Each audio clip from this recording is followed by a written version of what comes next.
Shalom dan puji Tuhan saudara atas kebaikan Tuhan pada setiap kita, sehingga pada minggu ini saudara kita boleh bersama lagi di dalam ringkasan pelajaran Sekolah Sabat, pelajaran ke-13, pelajaran yang terakhir untuk triwalan yang pertama ini yang bertajuk Menantikan Tuhan. Untuk memulai pembelajaran kita, mari kita berdoa. Bapa Syurgawi, terima kasih atas kebaikan-Mu karena bersama dengan kami sementara kami mempelajari pelajaran Sekolah Sabat kami pada minggu ini. Dalam nama Yesus kami berdoa. Amin. Sekali lagi saudara, tajuk Sekolah Sabat kita Menantikan Tuhan. Nah, bagaimana cara menantikan kedatangan Tuhan menurut buku Mazmur? Ada baiknya saudara untuk mempelajari pelajaran pada minggu ini kita membaca ayat-ayat seperti yang tertera di skrin Anda. Ayat hafalan terdapat dalam Mazmur 27 ayat 14 versi Borneo mengatakan, "Nantikanlah Tuhan, tabahkan dirimu, teguhkan hatimu, ya nantikanlah Tuhan." Pendahuluan Sekolah Sabat. Menantikan Tuhan bukanlah satu masa menunggu yang sia-sia dan terdesak. Sebaliknya, menantikan Tuhan adalah tindakan yang penuh dengan kepercayaan dan iman. Kepercayaan dan iman yang dinyatakan dalam tindakan. Harapan adalah apa yang membuat kita terus maju apabila kita tidak mempunyai kekuatan lagi. Dunia ini tenggelam dalam dosa dan kesengsaraan.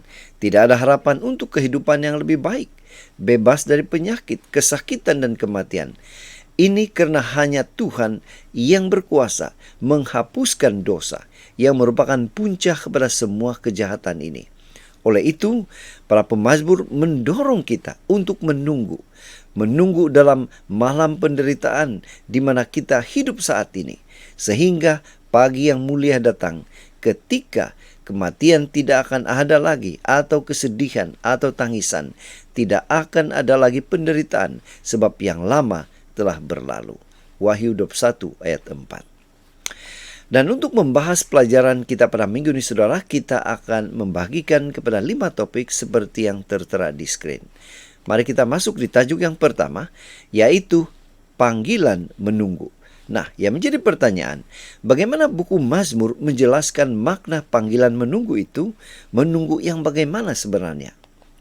Mazmur 39 ayat 7 mengatakan, "Dan sekarang apakah yang ku nanti-nantikan, ya Tuhan, kepadamulah aku berharap." Saudara, mungkin salah satu tekanan terbesar dalam hidup ini adalah tekanan menunggu atau menanti hal kecil atau besar. Kita menunggu kelahiran bayi, keputusan peperiksaan, penawar penyakit, dan lain-lain. Walau bagaimanapun, penantian kepada Tuhan melampaui jenis penantian ini. Pertama sekali, ia adalah harapan yang positif.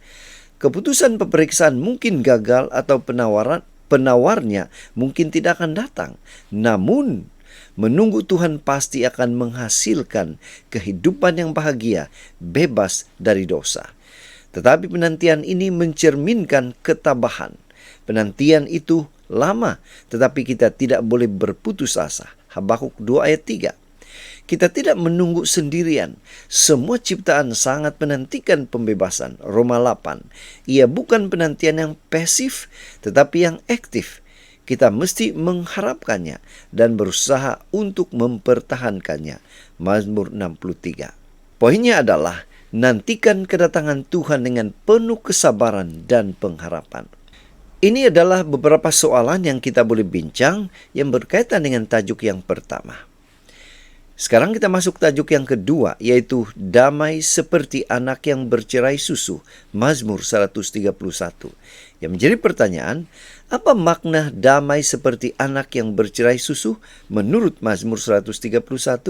Mazmur 131 mengatakan, nyanyian ziarah Daud. Tuhan, aku tidak tinggi hati dan tidak memandang dengan sombong.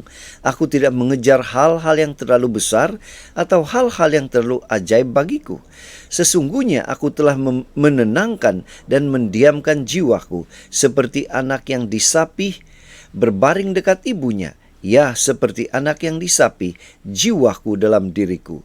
Berharaplah kepada Tuhan, hai Israel, dari sekarang sampai selama-lamanya. Saudara, Metafora dalam Mazmur 131 ayat 2, seperti anak yang telah bercerai susu dengan ibunya, adalah gambaran yang kuat tentang seseorang yang menemukan ketenangan dan yang diam dalam pelukan Tuhan.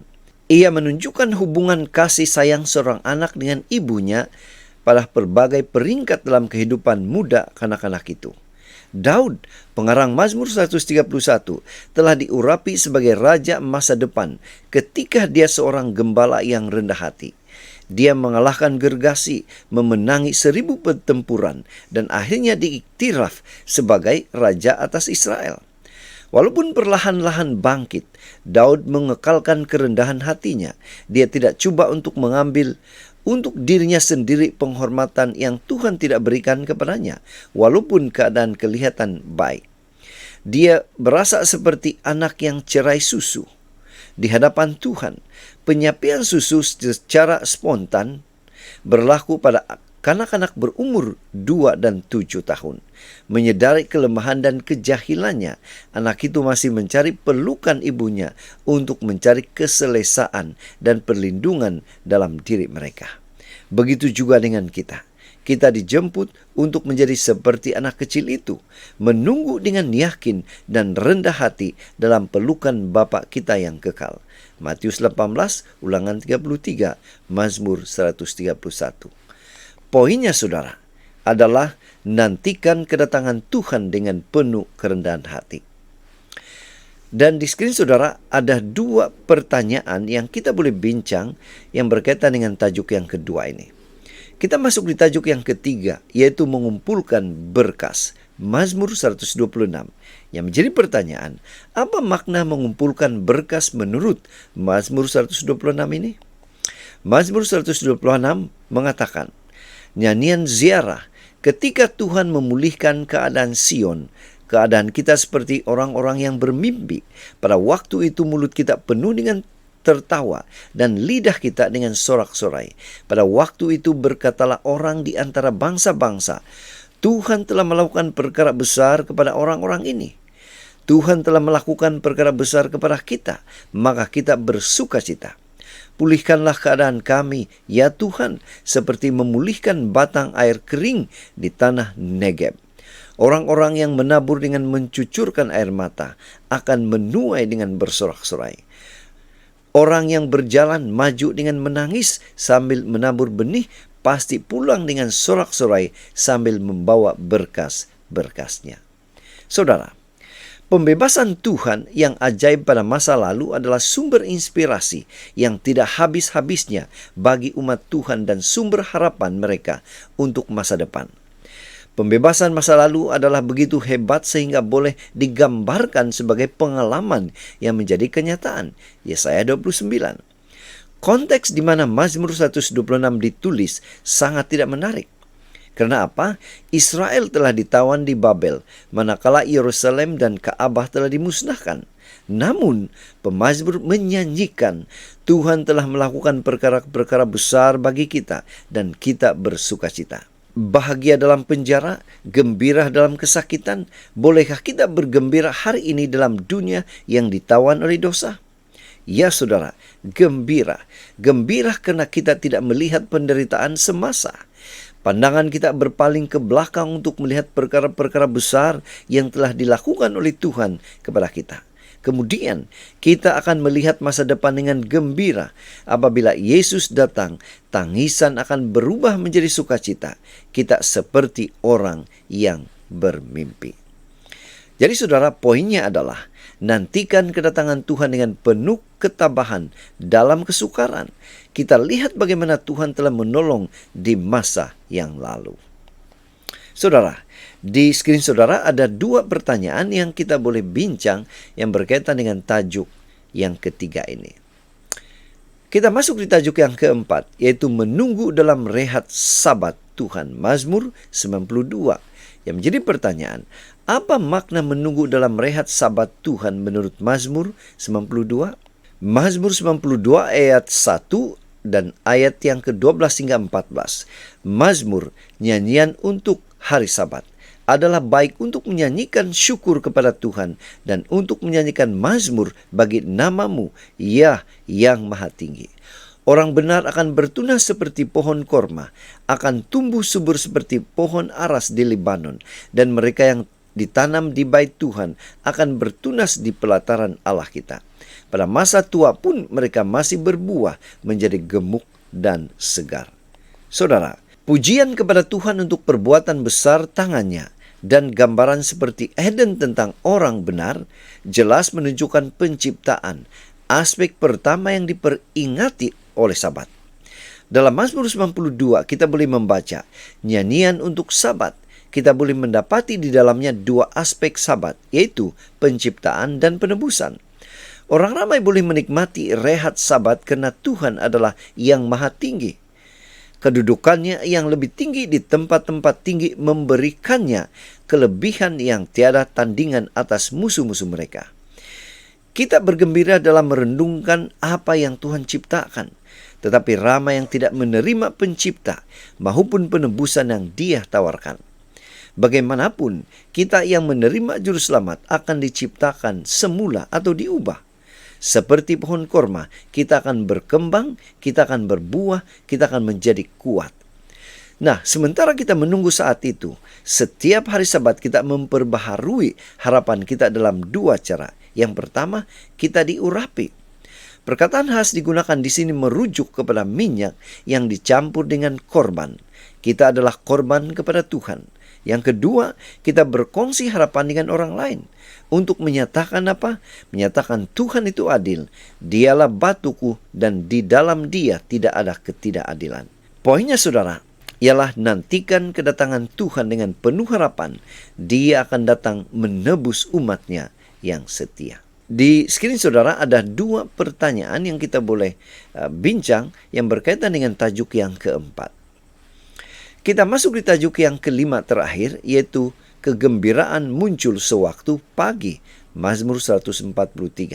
Yang menjadi pertanyaan, apa makna kegembiraan muncul sewaktu pagi menurut Mazmur 143?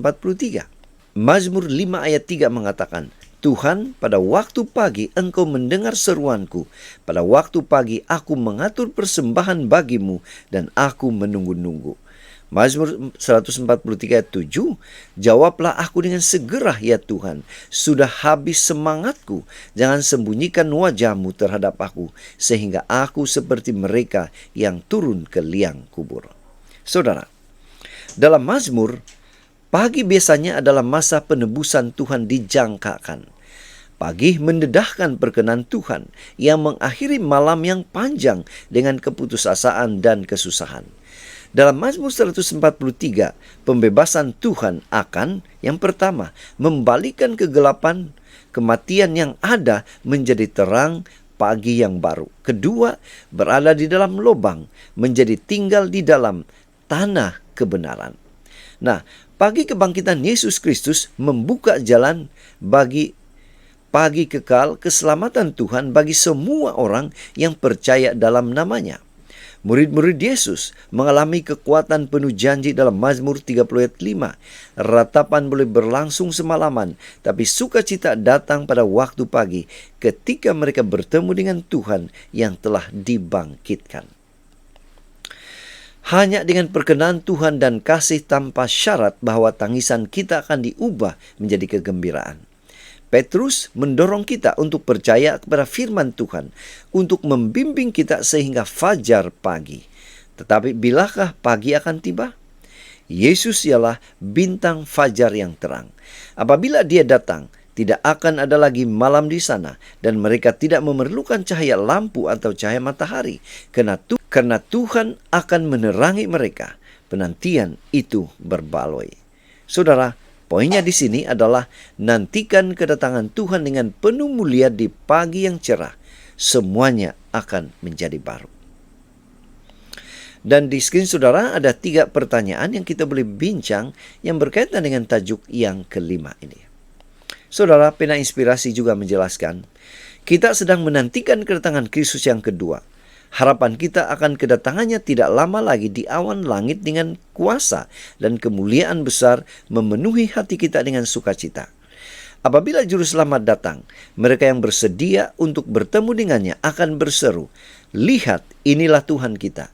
Kita telah menantikan Dia dan Dia akan menyelamatkan kita.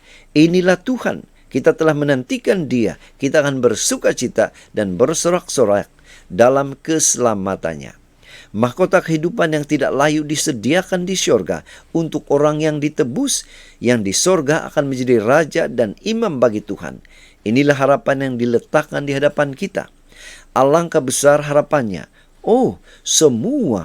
Semoga semua orang bersedia untuk kedatangan Kristus. Tuhan berikanlah supaya kamu menjadi pemenang.